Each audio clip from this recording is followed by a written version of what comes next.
بسم اللہ الرحمن الرحیم سیدنا کریم صلی اللہ علیہ وآلہ وسلم۔ مجھے بچپن میں یقین نہیں تھا کہ مدد الہی جیسی بھی کوئی چیز سچ ہوتی ہے۔ یہ تو بتایا گیا تھا کہ خدا ہوتا ہے، مگر یہ سمجھ نہیں آتی تھی کہ وہ بندے کا سب سے اچھا دوست کیسے بنتا ہے۔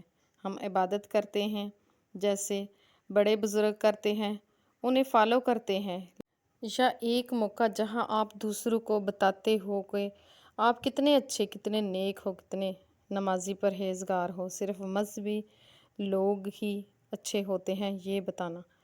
ان دنوں کی بات ہے جب میں چوتھی پانچویں جماعت میں پڑھتی تھی۔ ایک دن ہم نے اسکول کی کتاب میں پڑھا کہ آپ کو ہر چھوٹی سے چھوٹی چیز اللہ تعالیٰ سے مانگنی چاہیے۔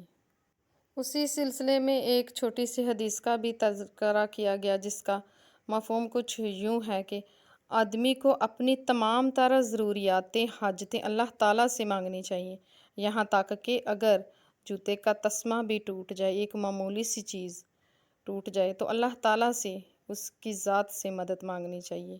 کبھی گھر میں نمک بھی ختم ہو جائے تو اللہ تعالیٰ سے مانگنا چاہیے۔ مجھے اس چیز نے تھوڑا سوچ میں ڈالا کہ اتنے بڑے رب کو، جو ہر چیز کا مالک ہے، اسے اتنی معمولی سی چیز کے لیے کیوں تنگ کرنا ہو، مگر یہ چیز بھی دماغ میں گھر کر چکی تھی کہ آپ کو ہر چیز اللہ تعالیٰ سے مانگنی چاہیے۔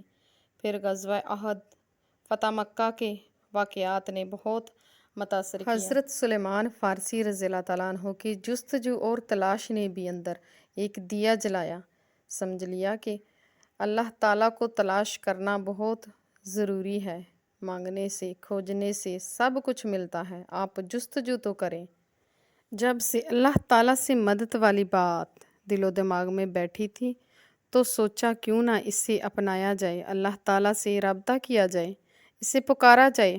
ہر چھوٹی سے چھوٹی خواہش کا تذکرہ اللہ تعالیٰ سے ہونے لگا۔ اگر کوئی مسئلہ پڑ جاتا تو اللہ تعالیٰ سے مانگی جاتی۔ آپ اپنے تمام خیالات، حالات تمام ایمانداری کے ساتھ اس کے سامنے رکھیں اور اس سے رہنمائی مانگیں۔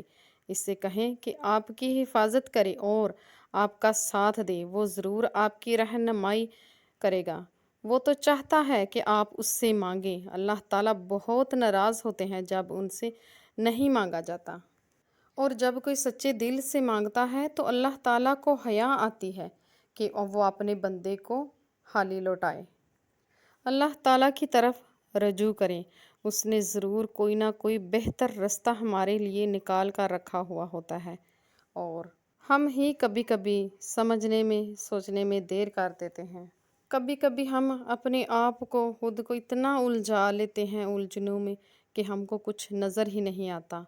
اس کی طرف ہر جگہ، ہر طرف سے اشارہ اور میسج ہوتا ہے جو آپ کی مدد اور رہنمائی کے لیے موجود ہوتا ہے۔ اللہ تعالیٰ آپ کی مدد کے لیے کئی وسیلے بھیجتے ہیں، آپ کو صرف اپنی آنکھیں کھلی رکھنے کی ضرورت ہے۔ بس آپ اپنے اور اس کے ساتھ کبھی جھوٹ مت بولیں، آپ کو ہر الجھن کی وضاحت مل جائے گی۔ ایسے ہر معاملے میں اپنا سرپرست بنائیں اللہ تعالیٰ کو، اور کبھی مایوس نہیں ہوں گے۔ یہ آپ کی زندگی کی سب سے بہترین سرمایہ کاری ہے۔ آج کل ہمارے لیے زندگی کافی مشکل ہوتی جا رہی ہے۔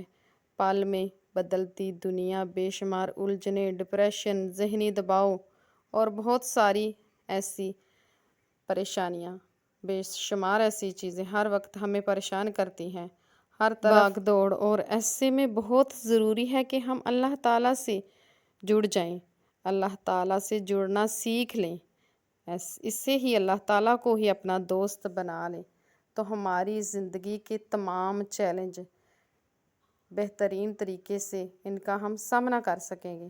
ہمیں اللہ تعالیٰ سے جڑنا سیکھ لینا چاہیے، اسے اپنا دوست بنا لیں، تبھی ہم اپنا توازن کھوئے بغیر اس چیلنجنگ دنیا سے اس کا سامنا کر سکتے ہیں، اپنی زندگی میں روشنی بھر سکتے ہیں۔ اللہ تعالیٰ سے بہتر دوست کوئی ہو ہی نہیں سکتا، اور جو سیٹسفیکشن آپ کو اللہ تعالیٰ سے باتیں کر کے ہوتی ہے وہ کسی اور سے نہیں ہوتی۔